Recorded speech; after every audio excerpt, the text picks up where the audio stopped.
গর্বিত সেনাবাহিনী, ইতিহাসের গুরুত্বপূর্ণ বাঁকে তাদের অনেক মর্যাদাপূর্ণ অবদান রয়েছে।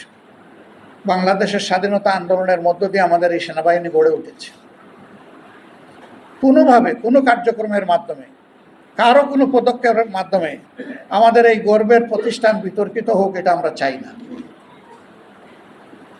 আমরা চাই যে এই প্রতিষ্ঠানের মর্যাদা উৎপন্ন রেখে তারা দেশ এবং জাতির সেবায় তারা নিয়োজিত থাকবেন। এতেই দেশের গৌরব, সেনাবাহিনীরও গৌরব। আমরা আমাদের সেনাবাহিনীকে সেই গৌরবের জায়গায় রাখতে চাই এবং এই জায়গা কেউ ক্ষতিগ্রস্ত করবেন না, সেই দিকে আমরা আশা রাখতে চাই। সেনাবাহিনীকে নিয়ে যে কোনো ধরনের মন্তব্য করা থেকেও বিরত থাকা উচিত বলে আমরা মনে করি।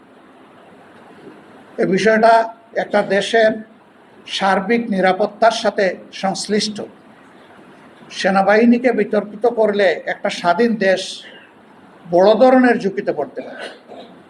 আমরা সেই সমূহ বিতর্ক থেকে আমাদের প্রিয় গর্বিত সেনাবাহিনীকে আমরা মুক্ত রাখতে চাই। আল্লাহ তাআলা এই কাজে আমাদের সকলকে সহযোগিতা করুন এবং যার যার জায়গা থেকে এই বিষয়টা উপলব্ধি করার তৌফিক আল্লাহ তাআলা আমাদেরকে দান করুন।